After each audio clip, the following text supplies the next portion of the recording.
What is up, everybody? It is me, Hoops, and I am coming at you today in a little bit of a different fashion, as you can probably tell. Coming at you unscripted. I'm doing the face cam thing, which we don't always do, and the reason for that is because we actually have another pretty big Pokemon leak on our hands, and one that largely concerns Pokemon Diamond and Pearl specifically. Now, you may or may not have heard about this leak already because it actually came out and was leaked a few days ago, probably close to even a week ago. I am reporting on it and covering it now because I was sort of waiting to see if anything else came of it, because it seems like it was a pretty big leak. So far, there isn't a whole lot to discuss. But what we have to discuss is pretty significant, which is why it's still a big leak.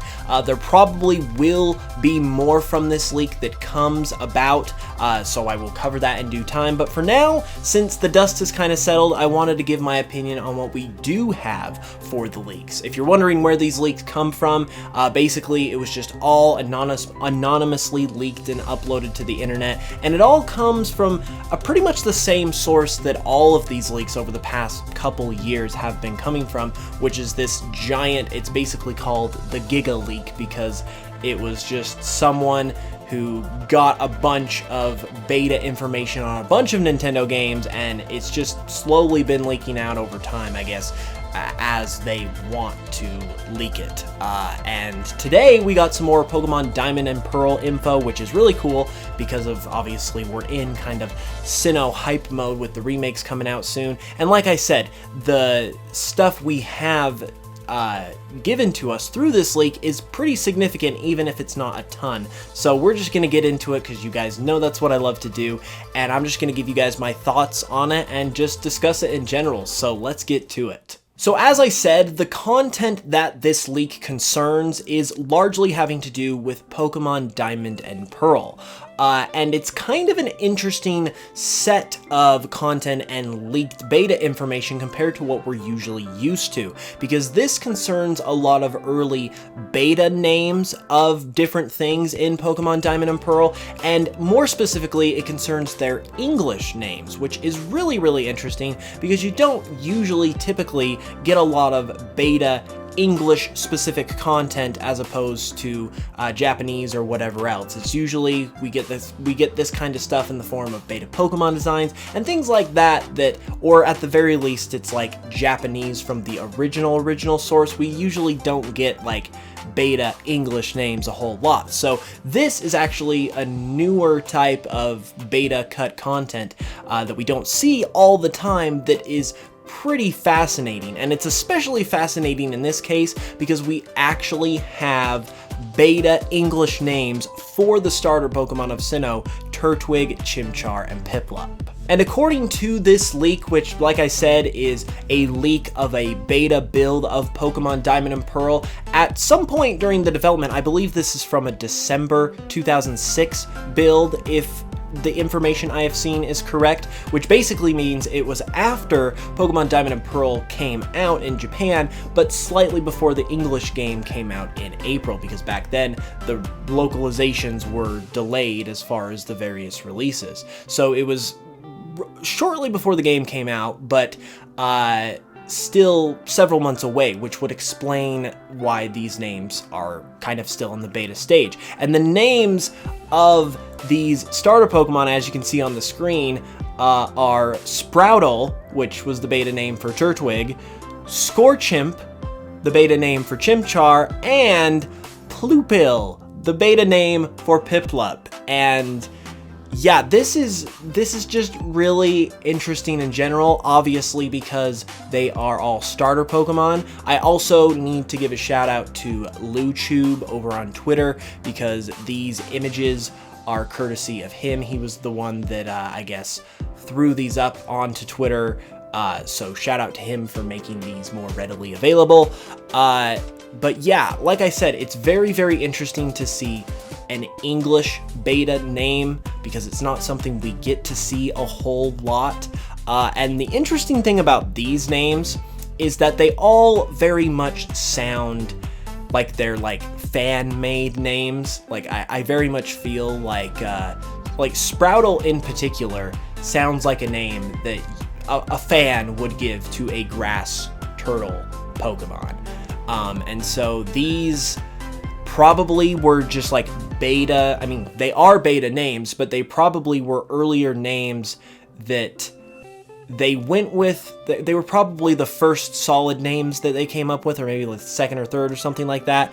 And then they just further refined and polished up the names as they went along, because not only do, compared to Sprouttle, Scorchimp, and Ploopil, the final names compared to those, Turtwig, Chimchar, and Piplup, they just sound so much nicer. They roll off your tongue so much better, and maybe that's because we're used to those names at this point, but in my opinion, they just straight up are just way better names, which hence is why they're the final names, and these names are the beta names. But another thing about the Sinnoh starter names that is really interesting that I just barely noticed right before recording this video is the fact that they all have, I don't know what the exact term for it is, but each of their syllables in each of the names of these Pokemon, they all start with the same letter. So you've got Turtwig, double T, you got Chimchar, double C, you got Piplup, double, I mean, I don't think there's a second P in there, but it's basically like a P sound for Piplup. So basically they've got a nice shared theme among their names that is utilizing a specific like thing with the English language with those similar sounding syllables. You like that? Similar sounding syllables. Yeah, that I'm contributing to this as well. That just adds to the, I guess, the niceness of how those names sound. So there's definitely, with the final names, a lot more polish and build up to it. Whereas with these beta names, it's basically the age-old, oh, you take something that's related to the type that this Pokemon is, you take what it's based on, and boom. You got Sprout, Turtle, boom, Sprouttle. And you got Scorchimp, because it's like fire and a monkey. Yeah, it makes sense. But overall, I think the way they went with the final names is a lot better. And so I'm glad they did. With Piplup in particular, Ploopil is basically, it comes from the same source, because Piplup's name comes from largely like the sound that water makes when it when you hear a drop of water just like plop into a bigger body of water, you get a plop or a ploop or whatever. I think that's where Piplup's name is partially inspired by, and that's where the beta name comes from too. Ploop, like ploop, ploop as in water. So it comes from the same place. They just kind of refined it to make it not only sound a little better, but also like read a little better too, because the way Pokemon names read is really big too, and Ploopil is just one letter away from poop, and that just, with kids playing this game, they would just run rampant with that. I mean, I'm an adult and I would have run rampant with that. So yeah, it's definitely good that they went with the final names and they scrapped these names, but absolutely phenomenal that we actually know that this is the case, and hopefully we'll be able to learn more of these kinds of things soon as this leak continues to develop. And speaking of Pokemon, there's also one more Pokemon that we have an early English beta name for, and that would be Azelf. Azelf was, as of this build, originally known as Agnom or Agnome, according to this screenshot that we have from one of those builds. And this is basically just a direct translation of its Japanese name, its final Japanese name even, which is Agnome, with that extra E at the end, which is obviously reflecting it as like a fairy-like creature. And so at this point, this is another indication probably that they were still in the process of coming up with not only the final names, but the names in general, because usually, I mean, especially in the earlier days of Pokemon, they didn't just transliterate or transiterate, whatever that word is. They didn't directly translate the names a whole lot of the time. So this, I mean, maybe they were going with this name originally for English, but this very possibly could have just been a placeholder as well, as they worked to sort of come up with good final names. But like I said, still really interesting either way. In addition to that, we also have some early names for some of the main characters of Pokemon Diamond and Pearl, including Dawn. In this beta build, as these screenshots show, she is referred to as both Lucy and Alyssa, meaning these names were either both in consideration to be her final name, or maybe one was her final name, another one was maybe one of the default names that you can give to the player if you don't like put in your own custom name. And in the case of Lucy, that actually makes a lot of sense for a possible like beta name or different alternate possible name for Dawn, because Lucy is a name just very much like Lucas, which is the final name of the male player character, that comes from a word, comes from like Latin inspiration, Latin words that mean light, which is where the inspiration for the final names of Dawn and Lucas come from. It's all about light. And so Lucy makes a lot of sense. It's consistent with that inspiration, meaning that it probably was more so the like the name that they were probably going with before they decided to go with Dawn. Alyssa, I'd have to look into the name Alyssa to see if it has any similar connection, but with Lucy in particular, at least, that is consistent with where Dawn's name comes from, meaning that Dawn was probably fairly close to being named Lucy, which is really interesting. And it's also interesting because this is actually backwards from the situation with Azelf, where Azelf originally had the direct translation of its Japanese name and then obviously was switched in the final. Here we have something that's completely different to Dawn's, like a transliteration or direct translation of Dawn's Japanese name, but in the final, Dawn's name is basically a direct translation of what her Japanese name is. Her Japanese name, I'm pretty sure, I did not look at this before I filmed, but I'm pretty sure her Japanese name is Hikari, which basically means dawn. I'm pretty sure that's right, so I feel comfortable doing this, saying this for the record. And that's really interesting that they went with they basically flip-flopped in those two different situations. So yeah, pretty interesting to note. We also have a beta name for Barry as well. In this screenshot right here that shows the screen where you get to name him or choose one of the default names. One of the default names that is listed, in fact it's the first one, is Ruben. And as Luchube on Twitter also noted himself, this is possibly due to the fact that his original name was going to be Ruben. Because if you look at the default names in the final game, one of the first ones that you can pick in one of the Sinnoh games at least is Barry, which is his final name. So with Ruben being one of the first default names you can pick here, that possibly means that Ruben was going to be Barry's name before it was Barry.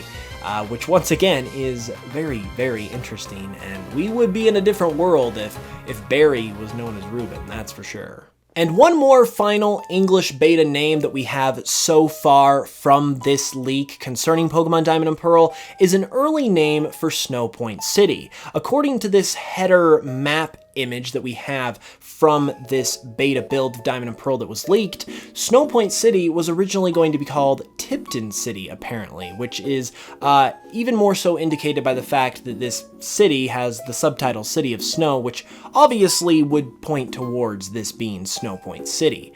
And Tipton City is a very different name, a very interesting name. Some people have pointed out that this probably comes from the fact that Snow Point City sits on the tip of the region, and that's kind of where Snow Point's name comes from. Snow Point, as in the very point of the region, like the top, the tippy top, and that's kind of a similar thing that a similar inspiration, if you will, for Tipton City. It's talking about that this is the tippy top, the very northernmost point of the region.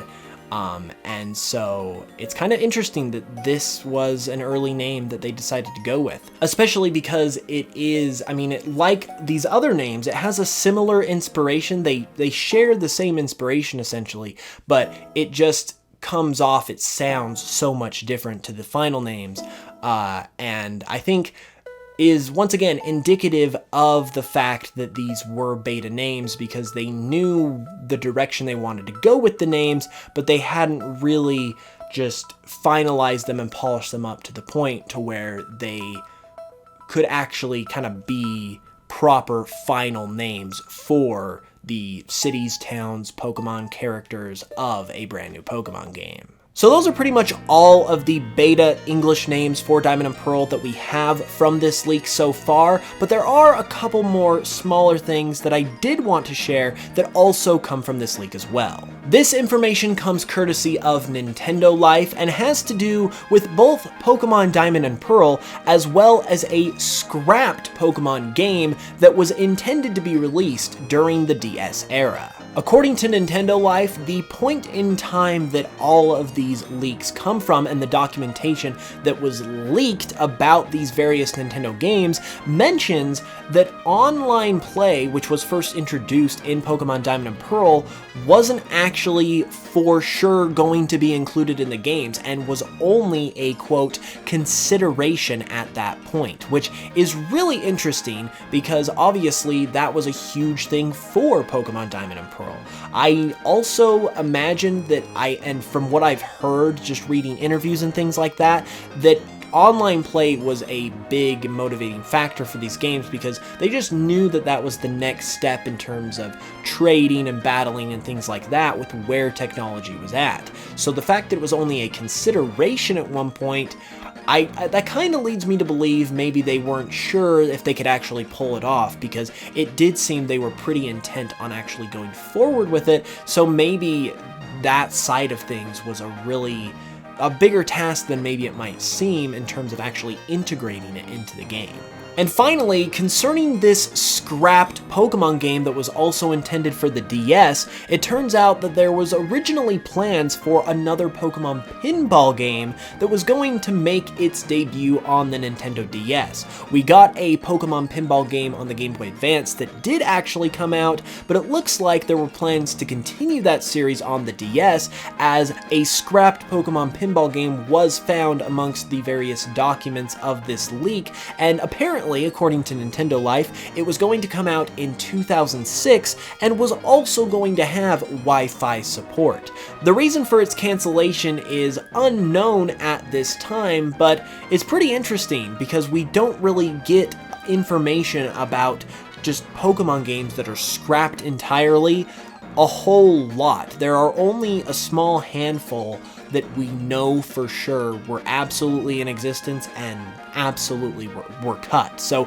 to add one more to that list is pretty cool, even if it's just a smaller game like Pokemon Pinball. And that is pretty much all of the significant information we have right now from this leak as it pertains to Pokemon. I know it wasn't a ton of stuff, but it is pretty interesting, and I kind of had to cover it because cut content is what I do, and I just wanted to give my opinion and thoughts about it in general. And if you're interested to know more leaked and cut content type stuff, because it's very likely we could get some more in the near future based on the significance of this leak, be sure to subscribe, because if anything more comes out, I will definitely be covering it, giving my thoughts on it, and be sure to let me know your thoughts as well on this in the comments below. What do you think about those beta starter names? Pretty wild.